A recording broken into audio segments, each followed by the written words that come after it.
that sugar sweet. You got what I need.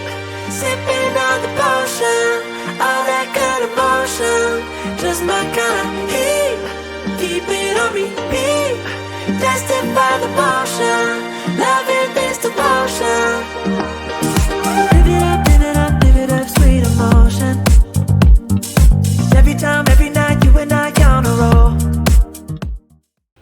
What's up mga ka-Inksters? We are back for another episode. So I am Hanabian S. Evangelista, Riza May Bobbies, and Marian Kinanola. and welcome to Ink History, where we explore the stories, arts, and science behind tattoos. So today we have an amazing episode lined up, and later makita ninyo that we have three amazing guests. So we have Sir Frank, who is a tattoo artist who runs their own shop, Sir Christian, who is a freelance artist, and our anonymous dermatologist, who will bring a unique perspective about our skin health. So yes, that is correct. We will have guests later. But first, we are starting with something special. The first session of this episode is all about you. So we are going to answer your questions, and viewers and listeners have sent in some great ones about tattoo designs, safety, cultural significance, and a lot more. So we have here a jar which contains of all your questions. So let's get into it. Yes. So, cheer. So, ang first question, gikan kay at Princess Killing. Killing.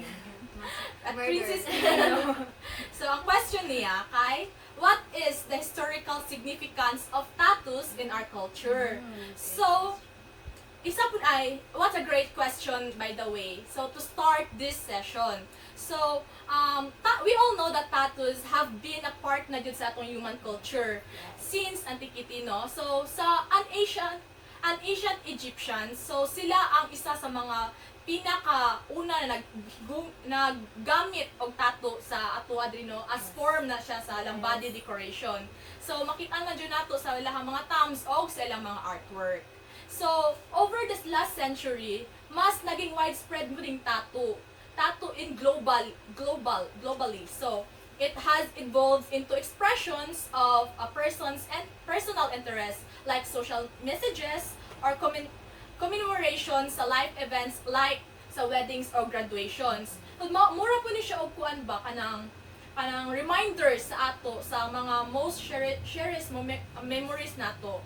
Pero regardless sa use aning tattoo, ang kaning tattoo kay naga-carry og unmistakable historical significance na nagbind pud sa ato mga tao throughout time and space. Yes. So, I hope si Miss Princess Killing na-answer na ni Mary imong pangutanan. I hope So, Mrs. Killing. next question.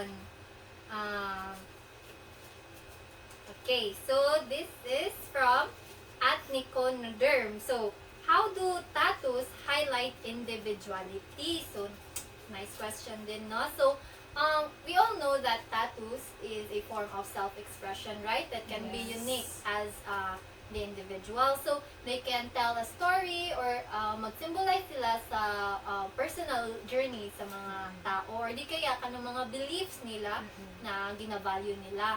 Yes, even kanang placement sa tattoo or like design or even the color is mag-contribute din siya overall meaning or message about that tattoo. Like for example, can you give Like butterfly. di ba? Butterfly, usually common dyan na siya na ano. So, for one person, makaano siya like change or transformation, meaning ana. And for the other, pwede po like beauty or freedom, di ba? So, lahi-lahi dyan tayo individual. It depends on your perspective talaga. So, that highlights individuality.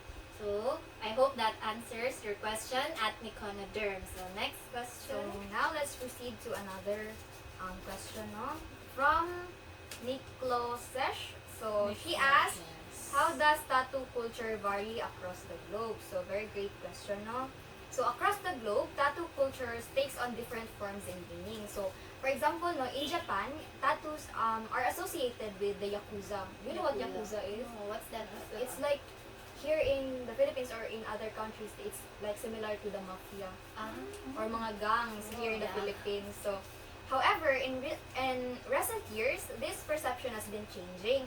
So, and tattoos are becoming more accepted as a form of as a form of personal expression. So, in today's world, no, in Japan, pag makita nila ang tao nga naaysuot ng mga naaysuot ng mga tattoos or naitattoo sa ilang lawas, dili na siya ma-associate immediately to a gang or kanang syndicate.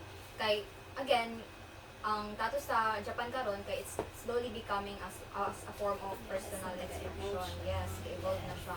So in contrast, no, in places like New Zealand, tattoos or what they call as tamoko are deeply rooted in their culture and tradition. So ilaha more on culture and tradition na ma-associate. So for each individual, tattoos are unique, which tells the story of their ancestries, status, and achievements. So as you can see, the meaning and significance of tattoos can vary greatly from one culture to another. Pero there's one thing that is constant, and that is tattoos are a powerful way for individuals to express their identity and tell their unique stories. Wow. So that's the only constant. Yes, so daghan jud tag ma-learn diri, no? So next question. This is from @guapo si Elijah. Wow. Ako si Elijah. Bago jud ka ha. Kuya. So, ingon niya, how can I tell if a tattoo studio is safe? So, it's about safety na sa Safety. So, a great question from Guapo si Elijah. Kuya, wag username kami. So, Guapo si Elijah, you can look at certifications naman. So, especially, dapat ka nang naka-sterilize ang equipment. Tapos, dapat i-consider dyan mo ang clean work spaces nila. So, don't hesitate to ask about the studio's hygiene, sa hygiene practices nila na ginagamit nila. So, because a professional artist will always prioritize naman sa ato ang mga safety. So, I guess important jud kayo no nga mag-research dito beforehand Yes. kung sa ang Yeah, mga kay- studio kay para kabalot ta sa mga Yes. hygiene practices nila. Yes. Dapat di ko ka basta-basta magpa-tattoo, Jud. Gani. Dapat Kabalo kabisado ka nimo sa- ang yes. ilahang mga kabalo ka sa ilahang shop na background. ginagawa na nila. Yes. That's correct. So, next question. Ako rin tigbunot mo. Char. So, next, this is from Amanda. Amanda. daw. So, Attitude. ingon niya, do tattoos hurt a lot? So, practical ang question. Yes, Do tattoos indeed, hurt very a lot? practical no. So ang pain of course tattoos hurt no. The pain varies by placement and individual tolerance because syempre no, each individual has different pain tolerance. Like for example, ang isa ka tattoo kay taas ko ganang pain tolerance. So ang tattoo I guess kay dili kay sakit para sa ako pero sa uban kay sakit na siya. So according to research no, areas with more fat or muscle like the upper arm in this area hurt less, mas dili siya sakit because again tungod sa fats or muscles. However, in bony areas like the ribs or kanang sa mga between the fingers, this can be more painful because gusto pa naman diri. dalang gani gusto magpatato diri and even sa ribs no, kay gusto sila magpatato pero according sa research guys, masakit daw siya compared to other parts sa atong Balag body. gamay lang, sakit yun siya. Sakit yun siya kay bony Ah. area man siya. So, it's important no that if you're concerned with the pain no sa tattoo, it's important that you talk with your tattoo artist so that they can give you suggestions or proper procedure to do for preparation. So, it's important yun guys, mag-ask ta sa atong tattoo artist. Yes, so I think mo lang to know, and that wraps up our session. So thank you mga ka-Inkster no, for sending your questions. So we loved diving into the historical, practical, and cultural practices or aspects of tattoos with you. So don't worry because later some of your questions will be answered by our experts. So up next, we will hear from Sir Frank, who is a tattoo artist who runs their own shop, Sir Christian, who is a freelance artist, and lastly, our anonymous dermatologist. So, don't go anywhere. You will not want to miss it. Bye, Bye for for now. now. Bye. Thank you for the questions guys. Thank you.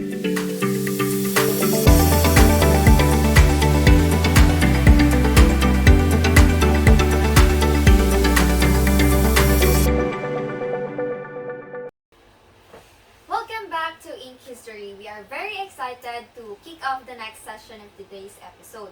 So, we are joined by three incredible voices from the tattooing world who bring unique perspectives to the table.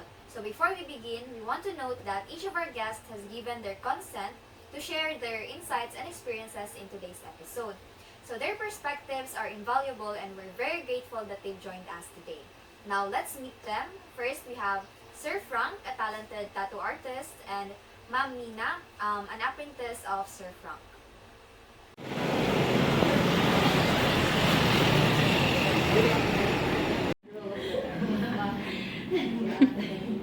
So to better understand the role of tattoo artists in this global phenomena, we are joined today here by Ma'am Nina, a tattoo artist, ma'am? Aspiring tattoo artist here in Drill Ink Tattoo Shop in Obrera, Davao City. Thank you for having us here, ma'am. So, despite for your busy schedule, so by the way, I am Mary, and together with my I am Hannah and Riza. Hi guys. So, first, paila-ila ta ma'am no. You are Ma'am Nina, ma'am no. And how long na ikaw dito sa industry po? Bago po. Mga feeling mo naman, pila na po mga Or weeks. weeks. Yes. So, kamusta man yung experience here, ma'am? Okay lang. All good siya. So, okay lang po ba, ma'am, na mangutana ko if naka-favorite tattoo sa inyong lawas po? And pwede lang po mangutana kung ano sa ang story behind it po. Uy, Ano? deep Like, kung na 2 days na yung elaboration na. usan na lang to. Kay namo with siya ibang story good. So, na ako'y medusa na tattoos because ako victim of sexual abuse. Since 5 years old ko up until 19. So, that's the reason why totoo kong medusa kay. Diba sa Greek mythology, ang background ni medusa kay na-abuse ba siya? So, that's why that's happening. Wala akong pinaka-favorite mo to. So, daga po kag tattoo mo, or... Nakapag ko sa legs, gawin. Napalig ko din. Yeah, so next question po. So since daga man gusto magpatato mo no, including me, including her, ikaw gusto ko Yes. patato mo. Char. So mostly naga-doubt sila or like mahadlok if naay like mga side effects ba. So can you like share mga common na mga health risks na ma-encounter ninyo diri sa industry po? Ang common yan na kay like great mga risk. Yes po, potential tattoo. Sa mga legal siya. Risk about what? Sa mga risk? Sa ba yung question? Kaya mga potential common health risks na ma-encounter ninyo sa inyo Namang yung during or mga, after po? mga allergy sa allergic sa ink. Ano yung mga people na allergic sa Kasi ink? nakagulong with mga allergy sila daan.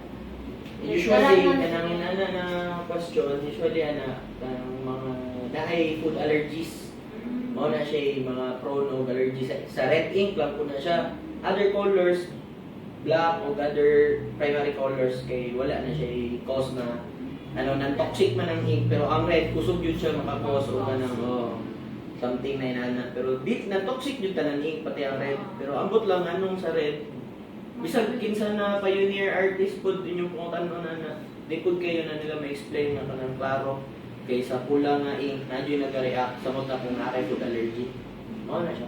Ako din nasa color. Review lang na siya sa mga artist na nagatuon pagod karon. So, in your case, ma'am, no, unsa ang mga precautions na or na gina-take ninyo diri sa inyong studio to ensure the safety and sa health po sa mga clients? Mga precaution na gina-follow ninyo here sa inyong studio? Standard na Ako magana. Kuan. Before session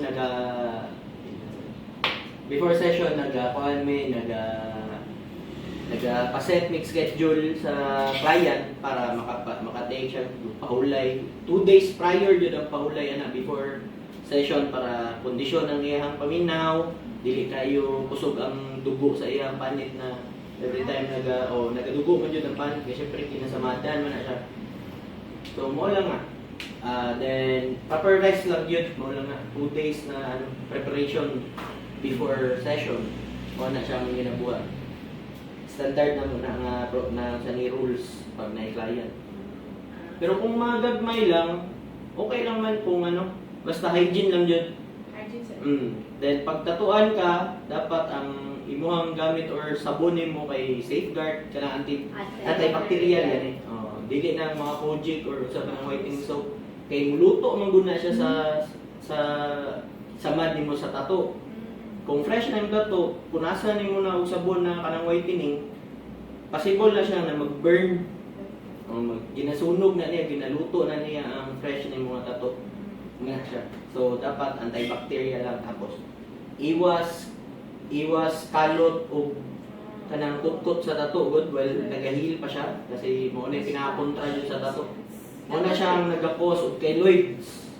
Kanang ginakalot, ginapaksit, mo na siya. Kanang magburot, kanang makita ninyo nga tato na magburot pag-heat na. Ang inungdan na old o paan kanang murag dikutkot siya or dikalot siya, mo na siya. Na syempre dapat ang imong palibot, thank you. So, naka-curious question. So, nag-aalam mo ka nang kanang dahil mo sulod na like hubog or niya No, dili. ano sila, Dili mi naga-take o ginana na client ka nang nakainom. continuous na ano, patat. Labad kayo na sa ulo kay kusog kayo na magdugo ang ilang mga panit. Kay init mo na ilang dugo, wala giinom sila. So stress siya para sa artist kay magsige pahit, tapos ginaluwa ang ink na ginatusok sa panit. Ginaluwa sa dugo ang ink na ginatusok sa panit. So mas maayo jud nga normal lang para taas ang tolerance. Ayaw magtuwa ng pag makainom, taas ang inyong tolerance. Ayaw magtuwa na, dili na tinuod. Taas ko din ang confidence din. Ilang confidence. Ilang confidence. Pero ilang tolerance, dili yun ang depende yun. Dapat yun, condition mong lawas para taas ang tolerance. So, next question. So, dagan ko nagaingon nga ang tattoo is same lang daw sa face na to, no, momster na need of skincare. So, ano saan yung mga recommend na aftercare practices para ma-minimize ng mga complications for namin ma-recommend products? Nami ma-recommend products na mga tattoo products po siya. Dili siya skincare products kay lahi man ang lahi man ang pero namin mga glides, ointments, mga vitamin A and D na tattoo. Pwede na siya. Vitamin A and D na ointments. Pwede na siya.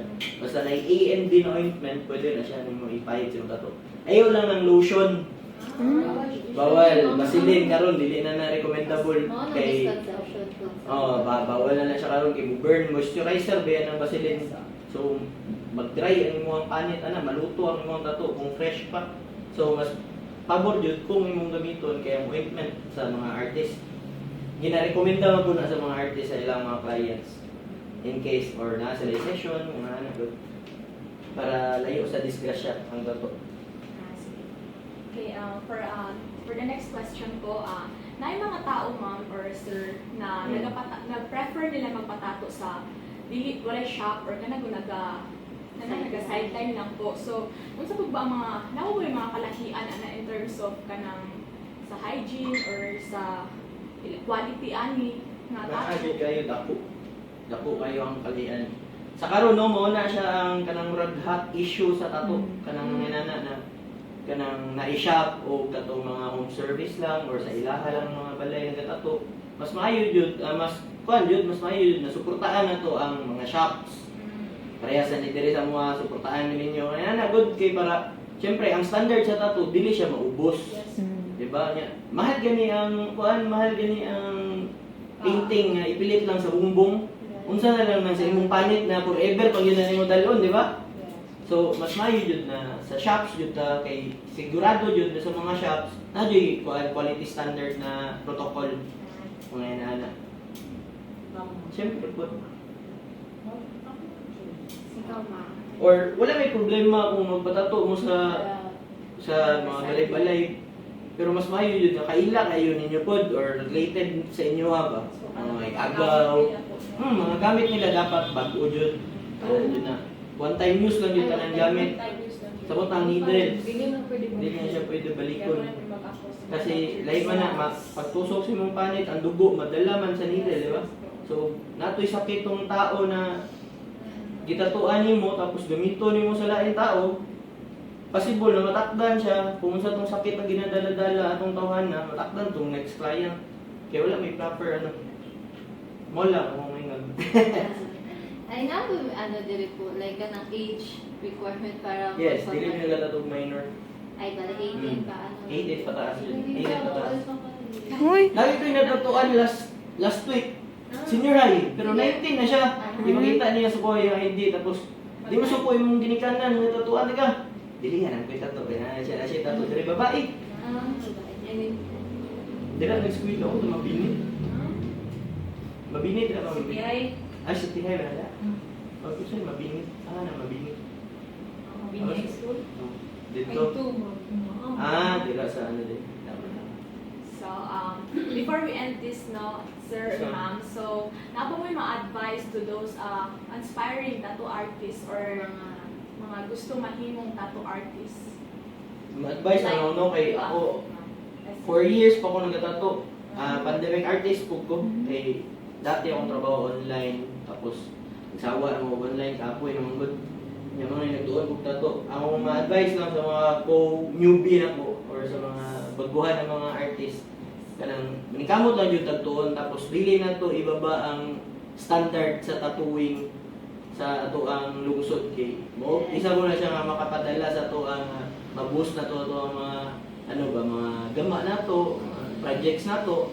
Siyempre si kuan ko siya, nag-sustain ko siya para sa ato mo nang kung magtuon pa, kung nagatuon pa galing ta, mas maayo jud na kanang dili na to i-post ang mga pricing nato kay sa karon mga baguhan mo karon mga kusog kayo mag-post na 500 lang dato 300 din ana ba dili man gud na siya mao dili na siya mao ang stage nga pagtuon sa tato kinahanglan jud nimo moagi ka practice skin moagi ka og mentor nimo tudlo sa imo ikaw ang naga-set up sa iyahang table dili ka makatato og panit hantod sa dili jud ka makatuon og proper lines. Mo na siya dapat na tutukan og sa tato lang na industry. Mo na siya pinaka-importante kay sa karon man gud daghan na kay mga aspiring artist na makapalit og machine automatic tattoo artist na sila. Bisag wala pa sila nakaagi og fundamentals ba. Ana gud. Ana basic lang. Baro gyud og trabaho. Ana lang ba. Kinahanglan nimo tun-an before ka makaposisyon dito sa imong trabaho, di ba? Yes, ana lang gud. So ikaw Same lang yun. aspiring Ang dugay na ma'am. aspiring po na tattoo.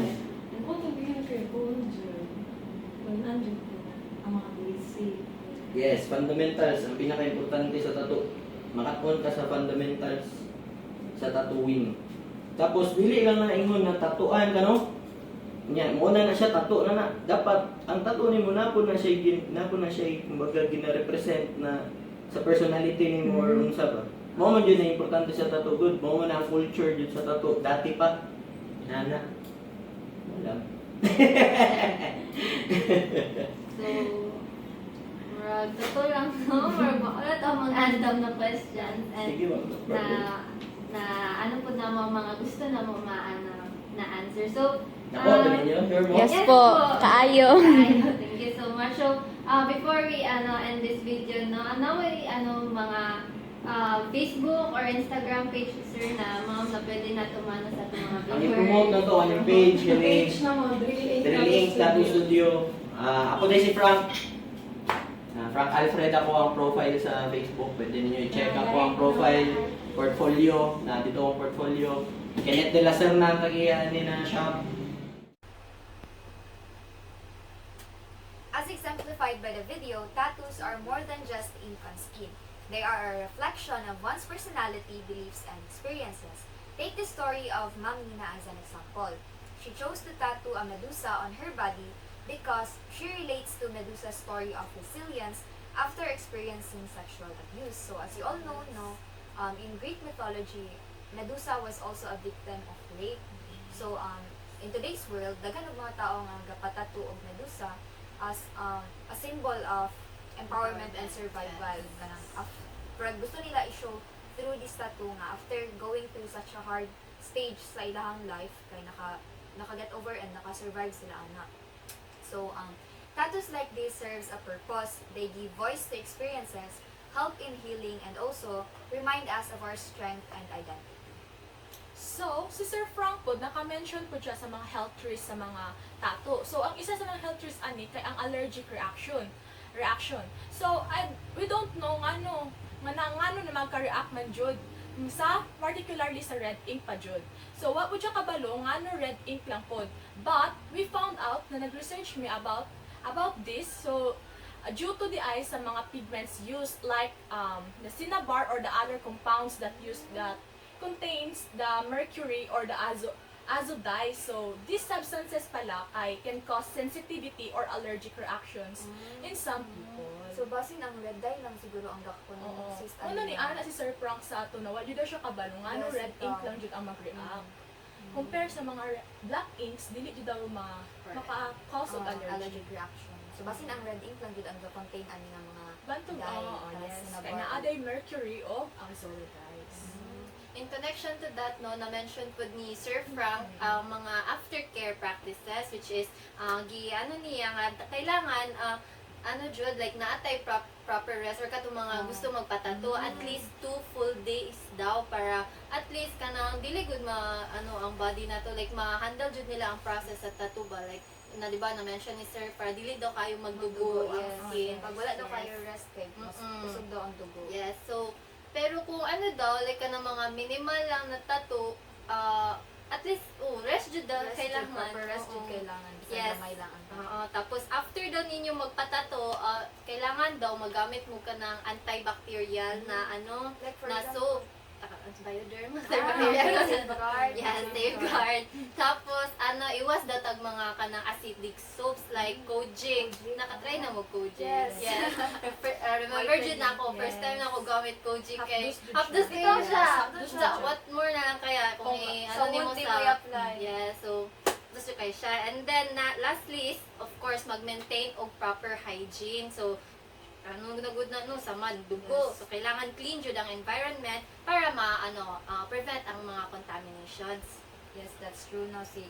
And Sir Frank, gi-address pud niya ang common misconception sa tattoo about using lotion as aftercare daw kay 'di ba mostly sa I don't know pero kadalasan nga mga natatuan nga mga kailan ako ilang ginaingon Lotion. Ako After po, daw, kay wala lotion ko daw ang nagpatato bro. i-apply. Abi po na kog lotion. Oo, mo mang good ilang ginaingon jud nga lotion daw aftercare pero according to Sir Frank, it's not actually advisable kay it's better daw to use ointments na gihatag jud specifically from a certified nga tattoo artist or tattoo shop. So ang ointments daw nga dapat gamiton kay katong mga ga-contain og vitamin A and D Yes. kay maka-help daw na siya to promote healing and also kanang isoothe ang irritation sa tattooed area. So dili jud ay dapat magamit og mga bisag-unsa lang nga lotion, dapat jud ay need og proper ointment. Na-mention po niya na bawal maggamit og Vaseline, tama ba? Oo. Di ba? Pero mostly daw mo na gina-recommend dati. Ako Dati, dati. dati. Kaya kay Hindi siya moisturizer karon. daw siya, pero if Hindi siya mag-apply ka, advisable karon. kay maging dry yung skin, Murag mo na yan maingon. So, mga mga misconception. So, according to Sir Frank also, na jud ay difference ang kanang mga tattoo artist with shops o kanang mga naga-freelance lang good, especially in terms sa hygiene, sa quality, and sa tattoo, and overall, gi-emphasize niya nga ang mga tattoo artist nga naay shops kay naga-follow jud sila kanang Protocol. standard protocol like like one time use sa mga needles, di ba? So di ta sure if sa mga kanang naga-freelance if kanang one time use lang jud ba lang. ginabalid na. Oo, Dili ta so sure, no? di ta sure, so malalaman unya, and yeah. So katulang kailangan jud ninyo magpili jud og mag-research jud kung asa mo pwede magpa-tattoo. Yes. So, thank you so much for the very insightful interview with Sir Frank, no? So, to our viewers and listeners, kung kamo nagapangita og tattoo shop, certified tattoo shop, ayaw na kamo og pangita og lain, kundi dito na sa Drill Drill Tattoo. Yes. Located lang siya sa Obrero, Davao City. Yes, that's correct. So now let's shift gears a bit. So our next guest is someone who brings a different perspective to the art of tattooing. So joining us is Sir Christian, a freelance tattoo artist with years of experience working independently. Please introduce yourself. So, my name is Christian Paul Cuegos. old na ako. Tapos, ano ko ka ng apprentice na tattoo artist. Artist ka. So, unsa ka dugay na ka nagtatattoo? Like, unsa nag-push sa'yo na para sulod na rin nga industry? Ano, almost 3 years ako mag-tattoo karon. So, almost 3 years na yun. Ang nag-push ko sa ako mag-tattoo kay hiling ko mag-ano ka ng portrait ganyan. Anong charcoal ng mga canvas na makita ninyo na nag-drawing unaw. So, lisod man dyan palita kwarta sa tinuod lang. So, akong gi-try ang tattoo na industry. So, ano mo po, goods mo po. Naga na tatuan. So, okay lang ba mangutanas mo, sir, na ba kay tato sa inyong body ko? Wala kay tattoo. Wala. So, okay lang po ba kung na ba kay tattoo design na gusto niyo itato sa mga clients niyo, parang ganahan niyo itato sa mga clients niyo? So, ang akong ano karon ang ginafokusan ako karon na design guys. Kanang American traditional, kanang bold lines, tapos color packing. So, ang kanang tattoo, gagana siya mga laylay na genre ba. So, naay realism, naay minimalist, naay kanang punch. So, ang kanang focus ako karon guys, kanang American traditional, mo din na ang pinakaganahan ako itato sa mga client. Okay, so next question. So, daghan ay ka nang gusto magpatato, including as favorite. Tapos, mostly ganda or like mahadlok if basi na yung mga side effects. So, pwede ka makashare mga common na mga health risks na ma-encounter ng mga antibiotics. So, so far, buyag ko man wala ko may customer na nagreklamo sa OA. Pero daghan kayo grace nga pwede nimo maano sa tattoo. Pareha ng magka-bacteria ang imong panik or magka-infection, mo nang pinahalala dyan, mga worst case scenario din na. So, kung dili nimo ma-apply og tarong ang tattoo nimo sa imong client, niya dili po siya kabalo mo aftercare, mo din na mga result.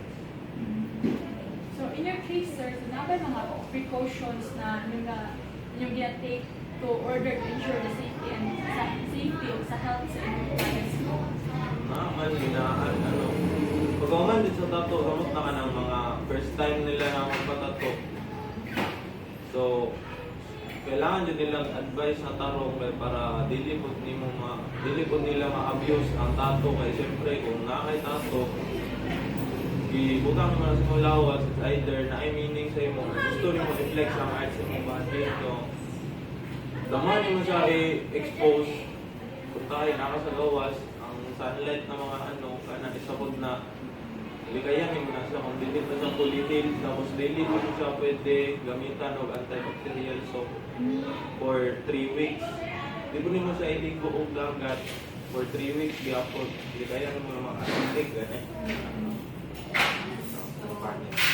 Next is, so dagang po nagayon na ang tattoo is posible lang sa facial na pamanin skincare. So, are there any particular aftercare? Ano na mo ni? Nagkatunong or ma-minimize ang risk na complications. Kaya ni mo bilis na mabang antibacterial.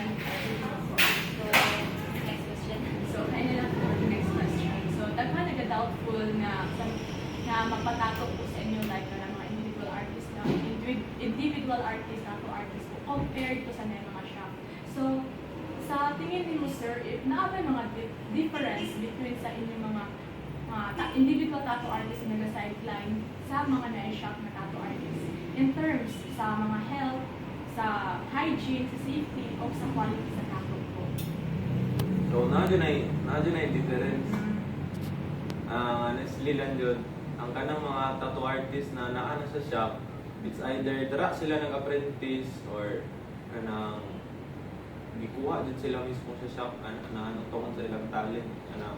Ang standards nila, ma-meet na nila ng pang-competitive ganyan na standards.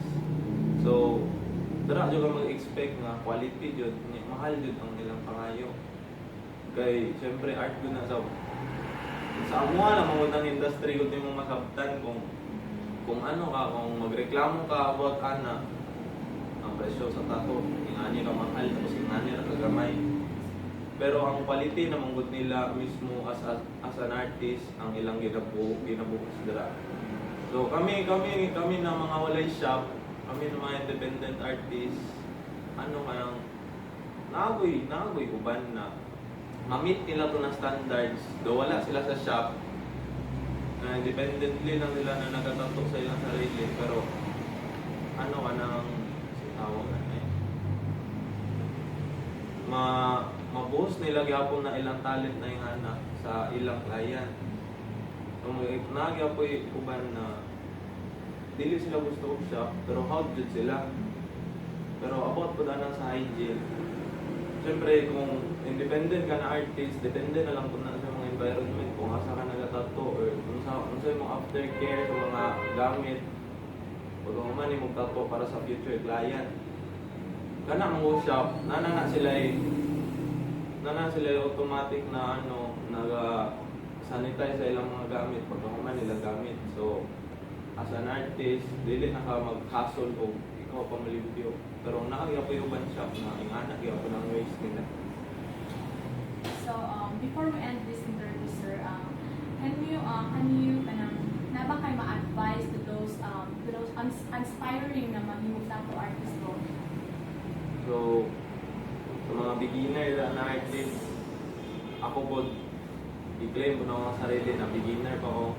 So, maski pila pa na ka-years, inyong kailangan inyong kailangan i-grind, padayon lang dyan mo kay wala dyan shortcut, ana. Mag-start din mo ng mga basic lines, mga tamang control sa machine. Dili ninyo na kailangan i-rush kay syempre permanent na nasa lawas sa kliyente ninyo. So, ninyo yung siguraduhon na mag-execute din ninyo sa tama niya. Ayaw mo kabalaka ng mga mali kay natural lang dyan na malikay. Mauna sila ang dahilan para malikayan kung di mo na in the near future para sa mga mali. So, I guess mawala itong pangutan na, no? So, before we end this, so nakay ka ng gusto mo share sa atong viewers, like na may Facebook page, or ikaw, asa ka nila pwede makontak para mga gusto mong tanong.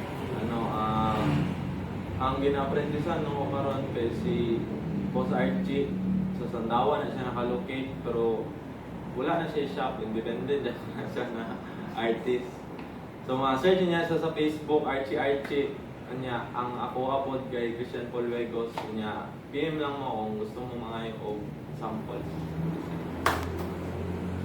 Okay, so na-notice na ko nung kanan different ang recommendation ni Sir Christian from Sir Frank. So if you remember ganina kay Sir Frank, ay ang gi-recommend na aftercare practice is mag-use jud og like antibacterial soap.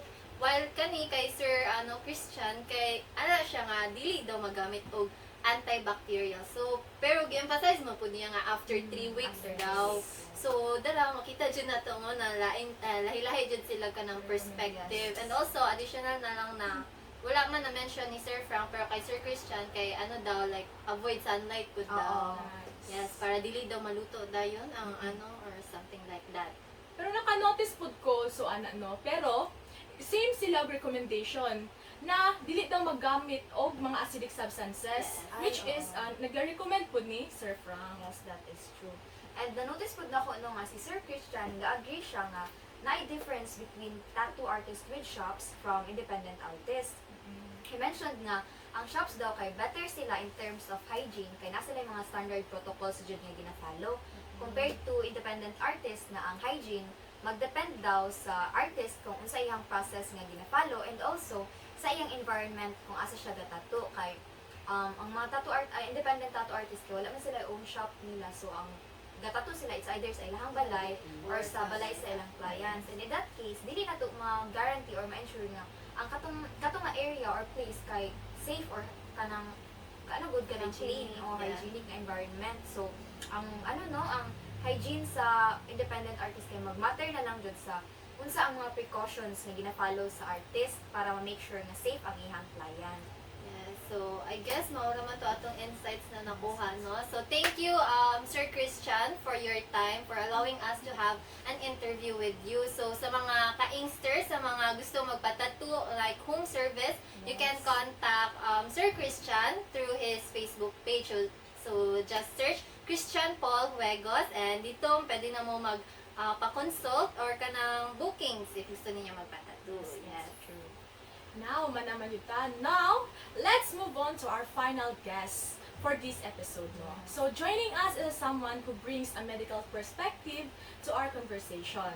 So, we have a dermatologist today, so who will share the valuable insights into the skin response to tattoos, aftercare, and the common skin concerns. Yes, but for personal reasons, no, our guest has chosen to remain anonymous and has also declined to appear in video. So to respect their request, we've opted to allow them to share their expertise without revealing their identity. So even without the camera on, their insights are sure to be incredibly valuable, especially for those who are considering getting a tattoo and are curious about its effects on the skin.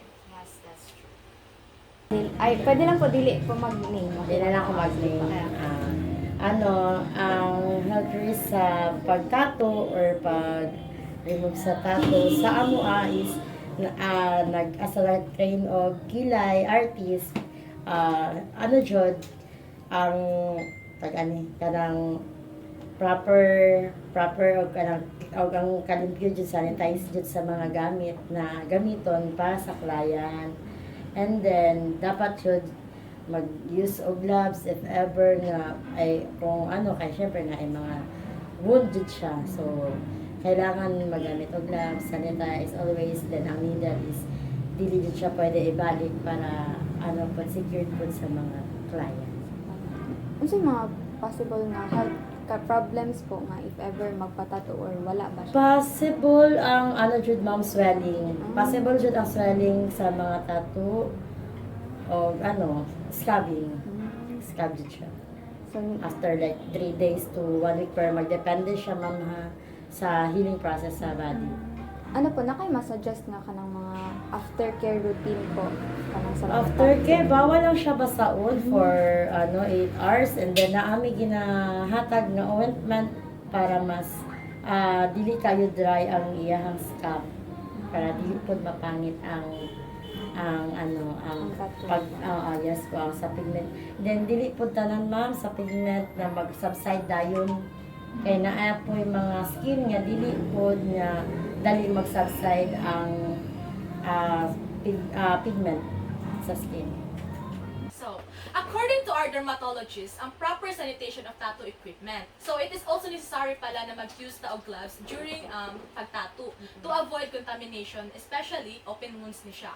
And naka-mention po siya na bawal ni mabasa ang tattoo after good kanang sa pag-tattoo within 8 hours. And also, naka-mention po siya na ang mga possible complications sa tattoo is swelling and scabbing. Yes. Pero nag-recommend siya og ointment na pwede gamiton same sa giingon ni Sir Frank. Yes, katong A and B. Yes, pero kani sa dermatologist nato na interview nato, wala siya nag-specify unsa nga specific na ointment good gamiton. Siguro depende. Yes. So, and that wraps up another episode of Ink History. So, very insightful ang atong episode karon. A huge thank you to all of our amazing guests today, Sir Frank, Ma'am Mina, Sir Christian, and our anonymous dermatologist. So from personal stories to expert advices, our guests have truly opened our eyes to the different facets of tattooing. It's clear that whether you're getting tattooed in a shop or by a freelancer, hygiene and aftercare are crucial to ensuring a safe and successful experience. Yes, and to all our listeners and viewers, we hope you've gained valuable knowledge and experience today and inspiration today. So whether you're a tattoo enthusiast, a first-timer, or someone who is curious about the world of ink, we've got you covered. And remember, if you enjoyed this episode, don't forget to like, subscribe, and share with your friends. If you have any questions or thoughts, feel free to reach out on our social media. So stay tuned for more stories, tips, and everything you need to know about tattoos on our next episode of Ink History. So until next time, stay safe, stay ink, and keep expressing yourself. See you next time! Bye! Ooh, that sugar sweet. You got what I need. Sipping on the potion. All that good emotion. Just my kind of